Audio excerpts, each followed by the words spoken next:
Hi there, I'm Ron Watermon, the founder and CEO of StorySMART, a nationwide startup with a commitment to provide professional video storytelling for all. Today, I want to go a different direction than I normally go. I'm rocking my Cardinal gear because the Cardinals are about to begin postseason baseball. And I want to talk to you about baseball and share some of my stories from my time with the team. Some of you may know that I was the chief storyteller for the St. Louis Cardinals before starting StorySMART. Actually, my title was VP of Communications, but I led a communications department that was on the cutting edge of video storytelling and fan engagement within Major League Baseball. And everything that we do with StorySMART is really informed by the insights and lessons, the lessons I learned and the insights I gained when I was with the team. And what I want to do is reflect on some of those lessons and share some of those insights and share some of those stories. Hopefully you'll find it entertaining. My commitment is to continue to share posts about those lessons for as long as the Cardinals play in the postseason. So this could be a short-lived series, or it could be hopefully a very long run of blog posts and insights. Candidly, I have promised myself that I'd write a book. I actually have two books sort of on various stages of getting there. A novel about my time, a fictional account, as well as a nonfiction piece, which I actually use the term storyball. That's what I have on my notebook.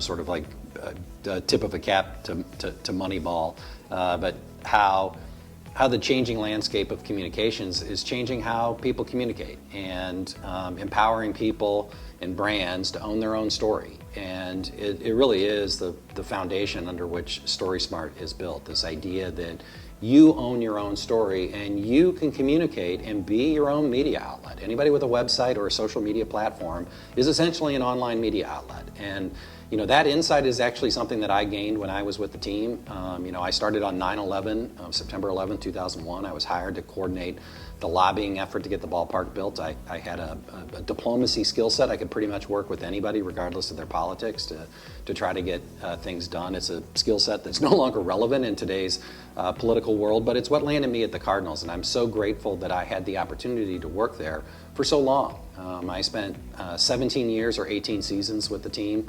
and I learned so many different things along the way, both about myself and about the world as a whole. And I'm going to share those insights with you. And that's the purpose of today's video blog and the companion written piece. I call it Inside Baseball, or Inside Baseball Insights and Stories and Lessons from a former baseball storyteller. So, like I said, before I started StorySMART, I was the chief storyteller for the St. Louis Cardinals. And I really was intentional about the name of this. When you say inside baseball, that really is referring to some sort of expert knowledge. But the term is usually coined to say, hey, you're sharing something that the audience isn't interested in. It's too esoteric. You're making them yawn. That's inside baseball. Don't waste your time sharing that. And I'm going to say time out. Don't do that. I actually see that in this world of search, that you as a brand need to position yourself as the expert on your brand, and you need to own your own story. And that sometimes means sharing some of that inside baseball. And in doing it and being transparent and honest with your audience about where you're coming from and who is telling that story or providing that information. I believe fundamentally in transparency. I think it's one of the great things about the world today is that things are much more transparent today than they were in the world that I was growing up in, and I think we're moving more and more towards that. And I think that's a good thing. And I see a lot of value in this world driven by search, right? People are searching all the time. You're maybe watching this and on your phone doing a search, right? It's entirely possible, probably likely. But my point to you is that the things that I learned when I was with the team are applicable to any business. I don't care who you are, or any brand for that matter. Whether you're a nonprofit, you're a celebrity, or you're just an individual that's trying to make a name for yourself. You own your brand. You're the brand insider. You're the ultimate authority on you. And that was really the fundamental insight that I had with the team, is that, get this fact, there are 13.7 million people that go to the Cardinals website, or at least at the time that I was with the team, there were 13.7 million people that would go to cardinals.com each month during the baseball season. That is an exponentially larger audience than the media outlets that covered the team. Probably the primary media outlet that covers the St. Louis Cardinals is the St. Louis Post-Dispatch. It's a daily newspaper. And the website, STL Today, is probably the most popular, or one of the most popular websites in St. Louis, because it's a daily newspaper. But it doesn't have anywhere close to the same audience that Cardinals.com has. And that fundamental fact is something that I exploited in trying to convince my boss that we should be investing in telling our own story. And I was coming from the perspective that if a Cardinal fan wanted to get information about the St. Louis Cardinals, where would they turn to? The St. Louis Cardinals, right? I mean, it seems so basic to say it that way, but it's the truth, right? And so the question is, when they go to Cardinals.com or they go to the social media platforms, what do they find? Are they finding what they're looking for? And so what we did is we took that insider's point of view, and we decided as the communications team that we would use brand journalism. We would just tell the story of the team in an honest and authentic way, the who, what, where, when, why, and how. We would do that, and we would do that on Twitter, we would do that on Instagram, we would do that on Facebook, we would do that on Cardinals.com. And then when we started producing our own television show, we do it with our television show.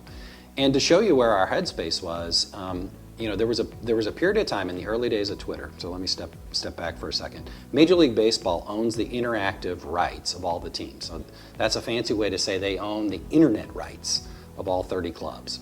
So that if you look at the websites of any team in Major League Baseball, they all look pretty much the same. They're kind of cookie cutter, and that's by design.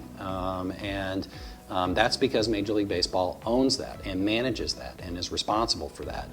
And when social media came along, they were responsible for that. And when social media came along, it was about the same time that I moved over to our baseball operations department to work with our media relations team. And I took it upon myself to build out our business communication and develop our social media strategy. And our social media strategy really was born of this idea of tell your own story. And to do it in an honest and authentic way. Now, we didn't adopt an ethical credo like we have with StorySMART, but we absolutely had one. And we would talk about it. I would talk about it. I would call it the Hippocratic Oath of PR, right? The first rule is do no harm, right? And we would struggle with this a little bit. We were in a position to break our own news to the extent that we could. But the practical reality is, in practice, more often than not, it was the newspaper reporter that covered the team or some other journalist that covered the team that would break, a story about a player, for instance, if there was a big trade that was in the works. Usually that would come outside the organization and not from the organization. And, there's practical reasons for that. You can't get a deal done until somebody's passed the physical and the league itself approves it, so you're not going to communicate that you've done a deal until all the I's are dotted and the T's are crossed. The athlete is represented by an agent. That agent has relationships with media members, and so they're using that and they trade on that currency. So I would consistently counsel our staff, don't worry about being first. All we have to be is right. That's the most important thing. We're the ultimate authority on ourselves, and that's the case with you. You're the ultimate authority on you. And so this idea of inside baseball and that insider perspective, those are really the two lessons for today. I want you to think about that you're the ultimate expert on your area, whatever that is. If you're a plumbing company, it's plumbing, right? If you're a florist, it's flowers. So that's your area of expertise. And you also are an insider with your organization. So you have a unique perspective to your organization that you can share with your audience. And you can do that in a transparent way. And that's really what I mean by saying, I was a baseball insider, right? Like when I say that, look, I'm not an expert on baseball. I learned very quickly that there were people a lot smarter than me when it came to the on-field side of the game. I certainly have learned a lot along the way, and I consider myself a little bit above average from the average person, but nowhere close to some of the people that work there in terms of the strategies of winning a baseball game. But I certainly know the industry side and the business side and the communication side and the video storytelling side.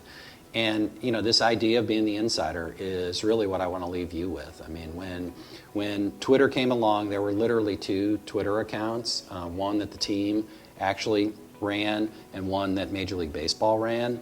And it was confusing because the names were confusing. And ultimately, we rebranded the name of our Twitter account to Cards Insider. And we made a promise. We did a press release. We made a promise to our fans that we would provide inside access to the team they love if they followed us on Twitter. And we used a brand journalism approach in doing that. And that approach really informed everything else that we did, especially as we got more and more into video storytelling and telling the story of the team. We would pull no punches. We really did focus a great deal on telling our story as journalists, giving you the who, what, where, when, why, and how of what's going on a daily basis. So that was the name of our Twitter account until after we won the World Series, and we actually merged our account with Major League Baseball, and today the Twitter account of the Cardinals is @Cardinals. But then flash forward, when we started doing video storytelling, it started with me on a flip cam and a colleague of mine who would do these beautiful videos using the flip cam. It started there, it morphed to us using the iPhone, and then ultimately along the way I ended up hiring a journalist to do some stories on a freelance basis. And then we took over a television show that was on the NBC affiliate here in St. Louis, and we rebranded it and we named it Cardinals Insider. And that show is still on today. It's Cardinals Insider with Ozzie Smith. I feel blessed that I was able to recruit. In our second season, I was able to recruit Ozzie to work with the team, to be the host of the show. And our promise to fans was that we were going to provide insider access to the team that they love. And that's the lesson for you today. You have the ability to share your story and provide inside access to your team. And you can connect authentically with your audience when you do that. So anyway, I hope you found this helpful. Check out the companion blog post. If you have questions, feel free to message me. If you have ideas on topics that you want to see covered on this channel, let me know. I'd be happy to cover those. And until next time, stay story smart.